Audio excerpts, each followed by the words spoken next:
नमस्कार।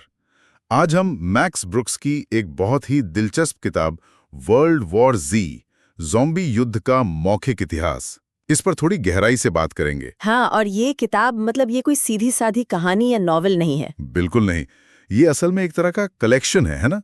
जैसे दुनिया भर में जो लोग बच गए ज़ॉम्बी हमले के बाद, हाँ, उनके इंटरव्यूज का। जिसे संयुक्त राष्ट्र के एक एजेंट ने जमा किया है, तो एक मौखिक इतिहास जैसा। सही। तो हमारा इरादा यही है कि इस अनोखे तरीके से लिखी गई कहानी से क्या मुख्य बातें निकलती हैं, क्या नजरिए सामने आते हैं, उन पर बात करें। और इसकी बनावट ही इसे खास बनाती है। ये अलग अलग आवाजें हैं, सैनिक, डॉक्टर, आम लोग, नेता, सबकी अपनी कहानी, अपना अनुभव। हाँ, तो ये सिर्फ घटनाओं का ब्यौरा नहीं है। नहीं, ये उससे ज्यादा है।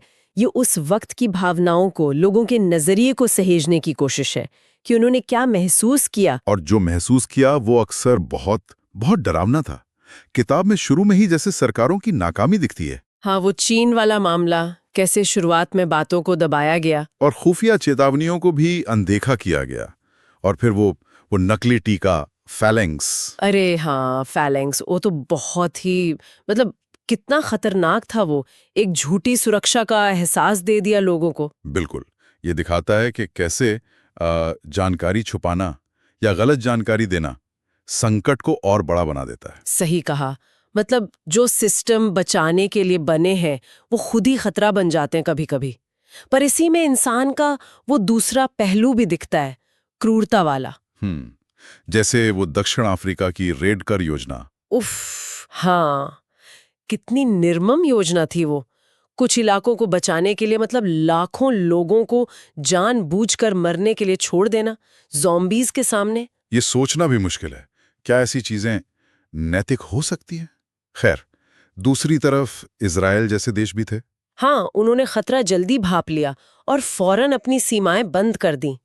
वो काफी निर्णायक कदम था। सही। और ये दिखाता है कि संकट से निपटने के तरीके कितने अलग-अलग हो सकते हैं। हाँ, बिल्कुल। क्यूबा जैसे देश को देखिए, शायद किसी ने सोचा भी नहीं होगा, पर वो इस उथल-पुथल से ज्यादा मजबूत होकर निकला, राजनीतिक रूप से भी, आर्थिक रूप से भी। अच्छा, और रूस में? रूस में हालात ने एक तरह का धार्मिक सैनिकीकरण ला दिया। मतलब धर्म और सेना का अजीब सा गठजोड़ बन गया।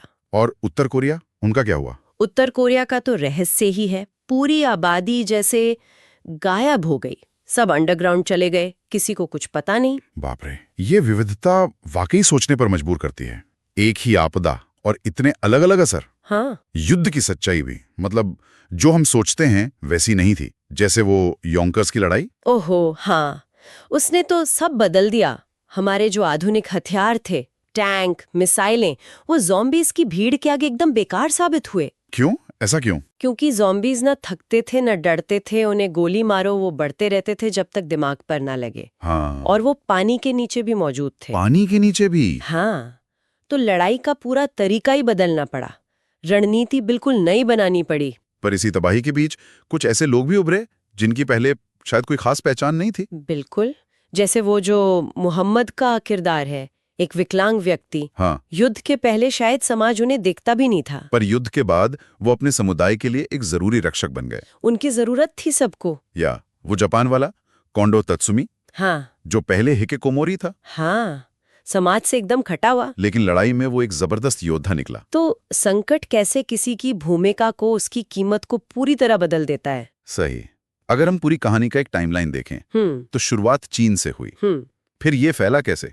मानव तस्करी, ऑर्गन ट्रांसप्लांट, इन सब रास्तों से ओह, गया। हाँ, फिर रैडकर जैसी योजनाएं आई, नई मिलिट्री स्ट्रेटजी बनी। हाँ। तब जाकर लड़ाई का रुख थोड़ा पलटा। और फिर एक लंबा युद्ध चला। हाँ, 10 साल से भी ज्यादा, जिसे टोटल वॉर कहा गया। हाँ। धीरे धीरे इलाके वापस लिए गए, पर दुनिया पहले जैसी नहीं रही। नहीं। बचे हुए लोगों में वो मानसिक आघात, पीटीएसडी जिसे कहते हैं। हाँ, वो बहुत फैला हुआ था।